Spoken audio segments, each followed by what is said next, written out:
네, 시장을 보는 눈을 키우는 시간입니다. 저희 두 사람의 배경 화면에 윤석열 대통령 나와 계시죠. 참 오늘 취임사의 첫 일성이 자유민주주의와 시장경제 체제를 기반으로 국민이 진정한 주인인 나라를 만들어가는데 함께 하시겠다. 국민들과 그 말씀이셨습니다. 자, 오늘 지금 글로벌 시장도 지금 참 급변하고 있고 굉장히 숨가쁩니다. 이 와중에 새 정부 출범과 함께 우리 시장에 어떤 변화들이 올지 우리 또 젊고 신선한 인사이트의 소유자시죠. 업라이즈 이효석 이사 오늘 나와 계십니다.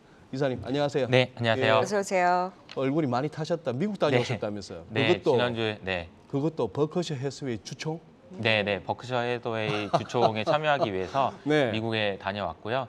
그 오마라는 작은 도시죠. 네. 거기 가서 이제 좀 많은 걸 배우고 느끼고 아니 그 왔습니다. 오마하까지 비행기를 어떻게 타고 가셨어요? 몇 번 갈아타셨어요? 이제 애틀란타에 가서 네. 이제 오마로 넘어가는 오. 그런 비행 여정이었습니다. 음, 근데 제가 이제 이번에 이제 오마에 가가지고 느낀 점을 한 가지만 좀 말씀드리고 네. 싶어요. 아마 이제 언론을 통해서 이제 워렌 버핏이 뭘 샀다 아니면은 어떤 인사이트를 줬다 이런 얘기는 되게 많이 들으셨을 테니까 제가 개인적으로 그 현장에서 느꼈던 그런 거 하나만 말씀드리면 그 현장에서 보면은 되게 이제 축제 분위기입니다. 그러면서 많은 사람들이 나와가지고 질문을 해요. 이제 일어나서. 근데 그 질문 중에서 제가 가장 인상적이었던 질문이 하나 네. 있어요. 아마 대학생으로 보이는 여자분이 질문하신 내용이었는데 그분이 이제 되게 이제 그 좋은 말씀을 많이 하시면서 뭐 글로벌리 뭐 인플레이션이 어쩌고 저쩌고 막 금리가 어쩌고 막 이런 이야기가 장황하게 한 다음에 마지막에 이런 질문을 하는 거예요. 버핏 할아버지. 그래서 저는 지금 뭐 해야 됩니까? 뭐 네. 사야 되는지 종목 하나만 찍어주세요. 이러는 거예요. 어딜 가나 같네요. 어딜 저 같아요. 가나. 네, 마지막에 그러니까 가면. 아니 그거 됐고 그냥 종목 하나만 좀 찍어. 그래서 뭐 장황한 얘기를 하더니 그러니까 이제 장래에 이제 웃음바다가 이제 터진 거죠. 와 이게 되게 저런 질문을 하는구나. 네. 그런데 이제 버핏 할아버지가 그 이야기를 그 질문을 듣고 나서 이렇게 대답을 하기 시작합니다. 마치 손녀한테 대답을 해주는 것처럼 아 내가 진짜 너한테 해주고 싶은 얘기가 있다라고 하면서 굉장히 많은 얘기를 해주거든요. 그리고 나서 맨 마지막에 한 얘기가 뭐냐면은 invest in yourself라는 얘기를 하세요. 내가 되게 이게 되게 인상적이었어요. 무슨 얘기냐면 사실 기업들도 마찬가지거든요.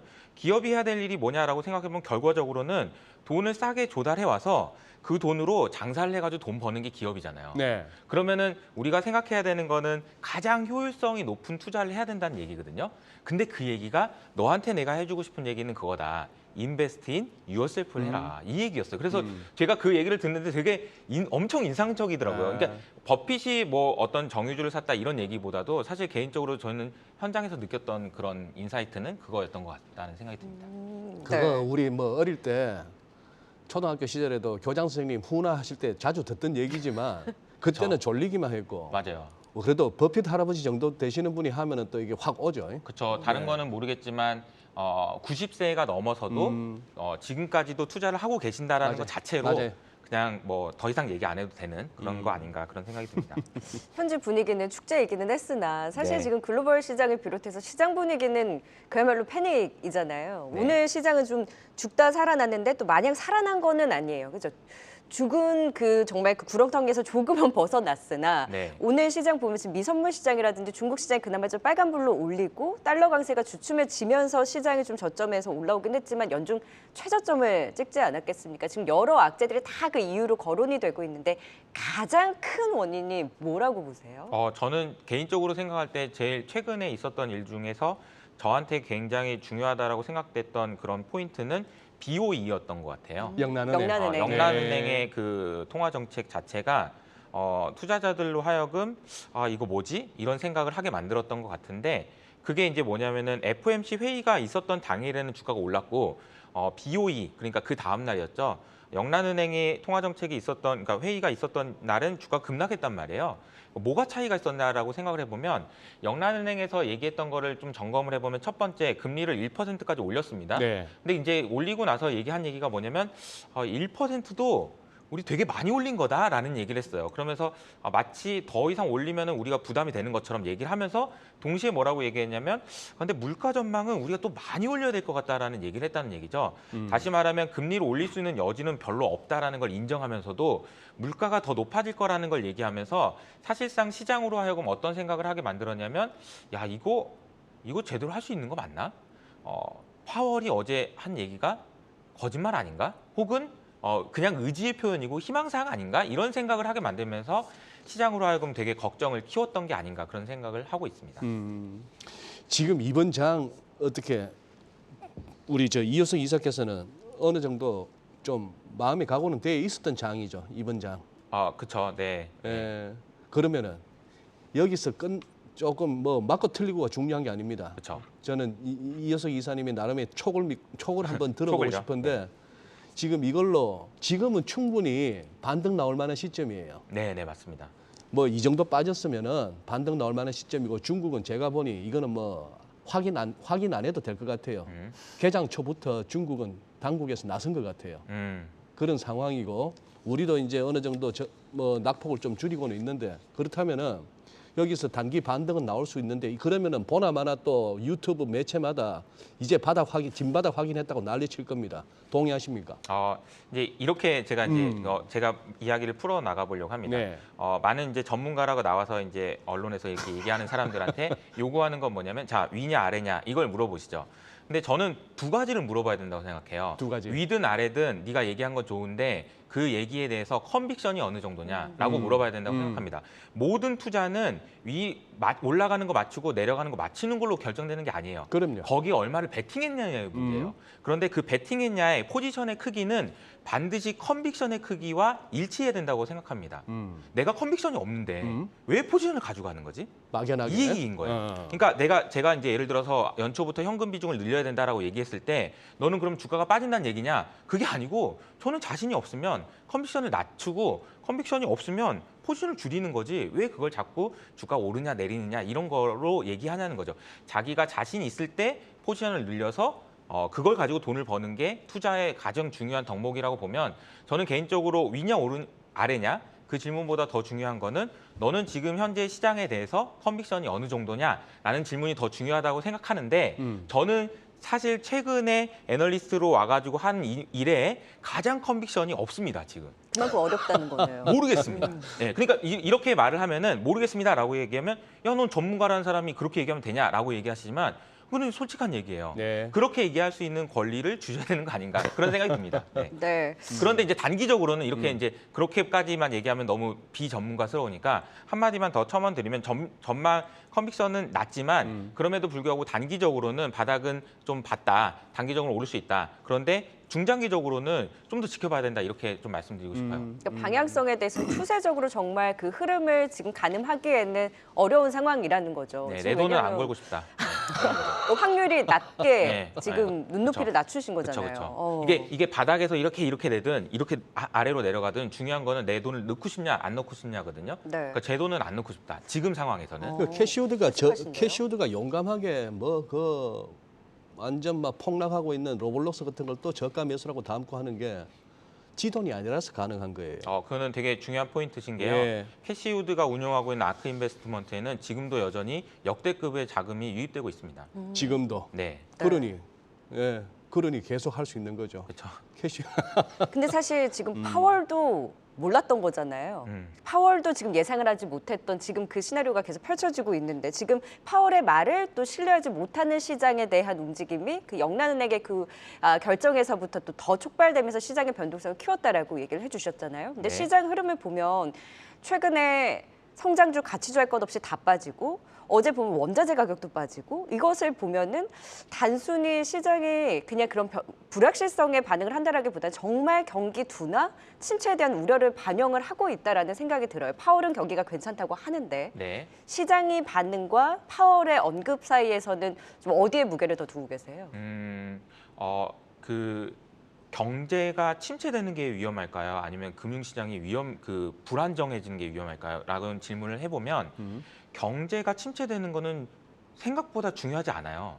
경기 침체는 이미 이제 올 거라는 게 거의 확실해요. 제가 이제 미국 가보니까 제가 만난 어떤 사람들 중에서도 경기 침체가 안 온다라고 얘기하는 사람 한 명도 없었어요. 뭐 그거는 이미 기정사실화입니다. 그러니까 경착륙이냐 연착륙이냐 네, 차이지 네. 경기 침체는 오는 건 거의 확실화돼 있어요.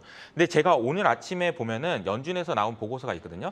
제가 가장 신뢰하는 보고서인데 그게 이름이 뭐냐면 파이낸셜 스테빌리티 레포트예요. 1년에 2번 나옵니다. 그 얘기는 뭐냐면 그냥 금융기관이 무너지거나 아니면 그런 그 굉장히 심각한 금융 위기로 빠질 건지에 대한 그런 그 보고서예요. 네. 그 내용에 보면 이제 어떤 내용이 나오냐면 여기서 금리를 더 올리면 좀 위험하다라는 얘기가 나옵니다. 그 얘기는 무슨 얘기냐면 다시 영란 얘기로 돌아가면은 여기서 금리를 더 올리게 되면 경기 침체가 문제가 아니고 금융 시스템에 문제가 생길 수도 있는 가능성이 높아졌다라는 거를 연준 내부에서 나온 보고서에서 나왔다는 얘기거든요. 그 얘기는 뭐냐면은 미국 연준에서 금리를 올리는 것이 생각보다 여기서부터 더 어렵다라는 얘기고, 다시 말하면 연준에서 금리를 올리고 내리고를 중요한 게 아니고 스스로 CPI가 내려오는 모습을 보여주지 않으면 시장이 안정을 찾기가 굉장히 어렵다라는 얘기이기도 합니다. 그래요. 자, 그러면은 조금 더 현실적으로 이번 21일 날 바이든 대통령이 이제 방한합니다.